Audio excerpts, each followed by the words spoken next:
Die Chocolaterie in der Provence. Geschrieben von Coco Eberhardt, gesprochen von Stefanie Heuss.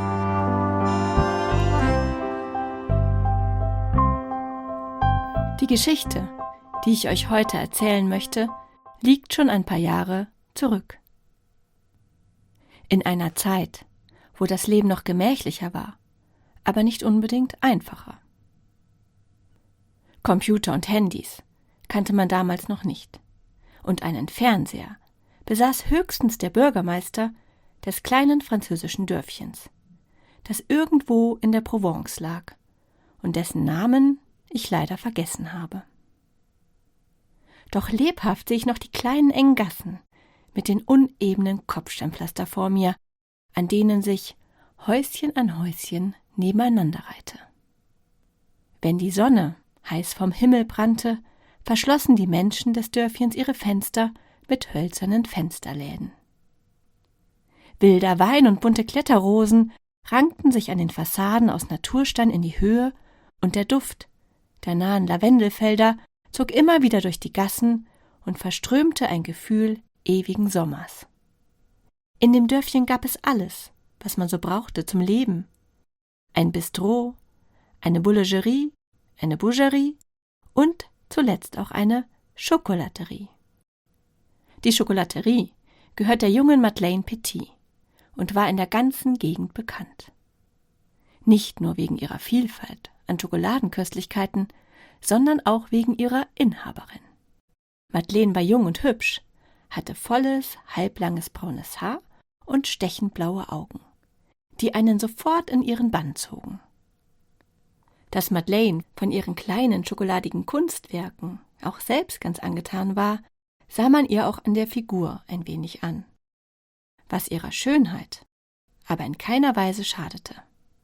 So mancher Kunde wurde schon abgelenkt von Madeleines üppigem Dekolleté, das die freundliche Ladenbesitzerin jeden Tag in ein anderes, farbenfrohes Sommerkleid verpackte.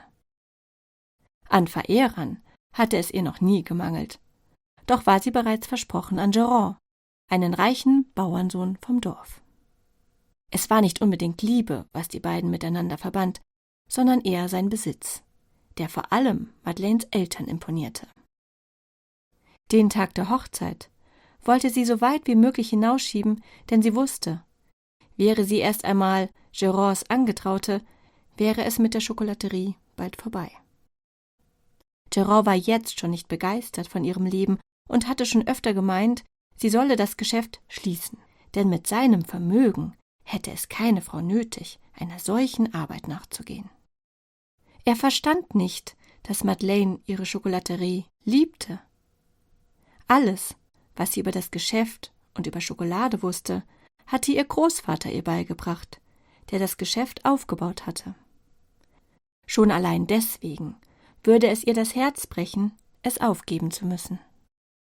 Die alte Madame Morel stand gerade in dem kleinen, gemütlichen Laden mit der gläsernen Theke, hinter der die ganzen schokoladigen Köstlichkeiten aufgestellt waren.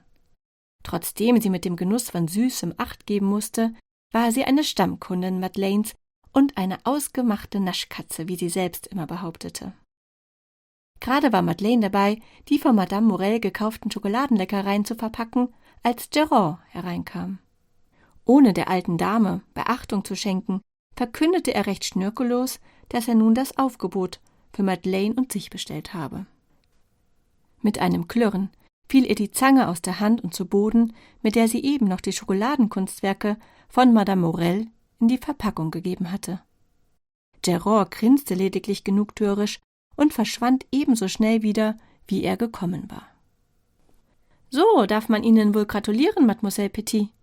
Allerdings scheint Sie diese Neuigkeit nicht gerade zu erfreuen, wie mir scheint«, meinte Madame Morel zu Madeleine, der just in diesem Moment eine kleine Träne über die Wange lief und auf einen Zartbitterpraliné tropfte. Madame Morel streichelte ihr kurz über die Schulter. »Machen Sie keinen Unfug, ma chérie, und hören Sie auf Ihr Herz.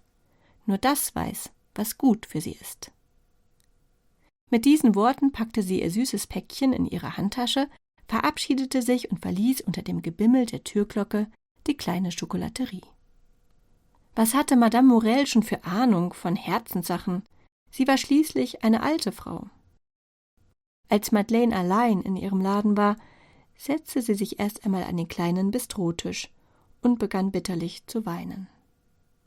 Wie lange sie so dagesessen hatte, wusste sie nicht mehr.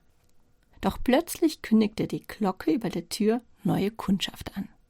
Etwas verlegen versuchte Madeleine, sich die Tränen mit einem Stofftaschentuch zu trocknen, doch ihre Augen waren rot verquollen, als der Mann, der eben die Schokolaterie betreten hatte, etwas peinlich berührt meinte: »Ich komme wohl ungelegen.« Seine Stimme war sanft und ihre beiden Blicke kreuzten sich.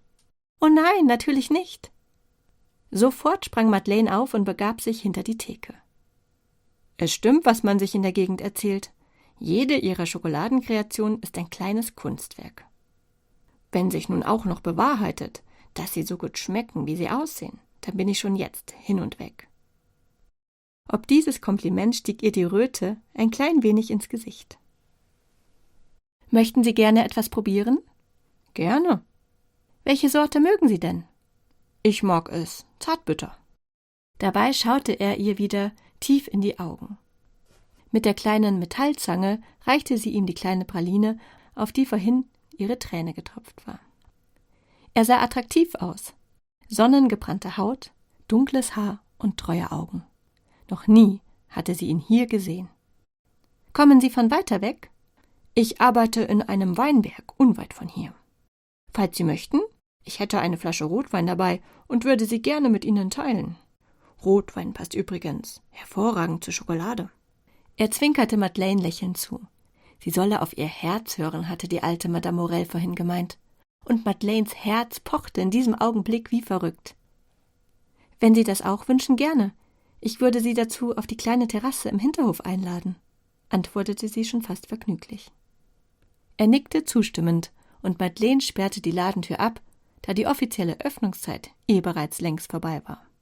Mit einer Auswahl ihrer besten Kreationen auf einer Porzellanetagere begleitete sie den netten Herrn durch den Laden auf die Rückseite des Gebäudes zur Terrasse. Diese war direkt in den Hang gebaut und von einem filigranen gusseisernen Geländer umgeben. Duftender Bewuchs rankte sich ringsherum und schützte nicht nur vor neugierigen Blicken, sondern zauberte ein behagliches Ambiente. In der Ferne sah man auf die Lavendelfelder, die gerade in voller Blüte standen und weiter ihren Duft ins Dorf schickten. Wortlos stießen sie mit ihren Rotweingläsern an, und in diesem Moment war alles andere um die beiden vergessen. Wir brauchen Schokolade, wenn wir müde, traurig, eifersüchtig, aber auch wenn wir glücklich oder verliebt sind, erklärte Madeleine dem sympathischen Unbekannten. Und was empfehlen Sie dann, wenn man beispielsweise verliebt ist? Er lächelte verschmitzt und Madeleine fühlte auf einmal dieses Kribbeln im Bauch, das sie bei Geronte immer vermisst hatte.